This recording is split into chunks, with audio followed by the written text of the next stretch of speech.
me, Mario! It's finally in my hands. Well, it has been for a few weeks now, but this is actually my third attempt on a script. My wife said the first one was too negative, although I do believe it was actually fairly neutral. The second one was probably too positive, and I felt it wasn't really reflective of how I feel. But to be honest, I don't really feel anything, which is a bit weird because I'm usually excited when a new console or handheld is being released. Maybe because everything feels somehow familiar, from the console to the first games I played on the device. I guess Nintendo just decided to play it safe with the Switch 2. At the end, we got what most people wanted, an upgraded Switch. Well, upgraded in some aspects and downgraded in others, but we'll get into that later. The Switch 2 is larger than its predecessor, but it maintains the same thickness. It's sleek, I'll give it that.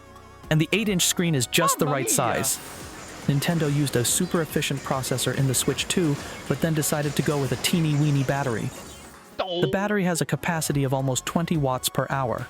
30 or 40 really wouldn't have added much bulk to it, but would have given us at least an extra hour or two of gameplay. But I guess Nintendo decided to go easy on our spaghetti arms. Or they are just giving us the bare minimum so they can upsell us the Switch 2 OLED at a later point. Talking about OLED, the Switch 2 is using an IPS screen, which itself isn't a problem if they had not cheaped out on the display. The display on the Switch 2 has a response time of around 30 milliseconds. For those who don't know what response time is, it is the time which the display needs to color a pixel. The problem is that this results in ghosting and blurry motion, which makes the support of 120 Hz kinda pointless. Same goes for the HDR support on a display that is only capable of 450 nits, whereas it is questionable if the display is really capable of 450 since a test showed the peak brightness to be at 363 nits. But I'll leave that in the room. At first glance, the display looks fine. If it comes to brightness and vibrancy, I've definitely seen worse. It just feels like low effort from Nintendo's side.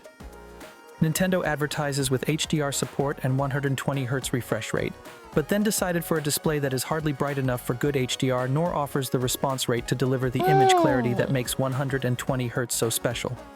Now I could move on to the JoyCons and talk about how they are still prone to drifting, since Hall sensors are not an option because Nintendo decided to use a magnet mechanism to attach and detach the controllers. But let's cut it here. To be honest, I think most Switch 2 users are not going to care about these issues or even notice that they are there, except maybe for the battery life. How many do you think know about the display's response time or notice the ghosting and will actually be bothered by it? Nintendo knows their target audience, and it's not the enthusiast that expects cutting-edge graphics and the highest amount of teraflops. It's Nintendo fans that are in it for the experience, and with that I mean Nintendo IPs like Zelda, Mario, Animal Crossing, and so on. But what about the price? There was a lot of backlash regarding the $500 price tag, but I guess I have a different perspective. Considering that most PC handhelds range between $900 to $1,000 or more dollars, I do find the price reasonable. Although I think Nintendo could have done $400 and make up the rest through game sales and licensing. But at the end of the day, Nintendo sold over 3.5 million units on launch. Maybe the Switch 2 was not that expensive after all. The Switch 2 kinda has become my wife's gaming machine, and she really enjoys it.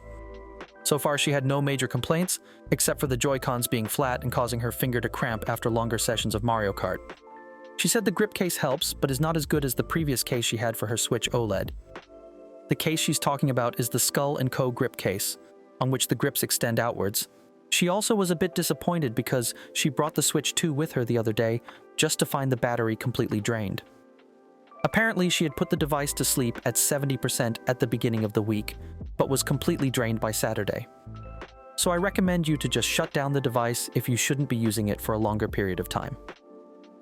And that's it for today's video. What is your opinion of the Switch 2? Did you buy or are planning on buying one in the future? Or are you going to pass and wait for maybe a Switch 2 OLED? I hope you enjoyed today's video. Casual Gamer out. So long, you Bowser!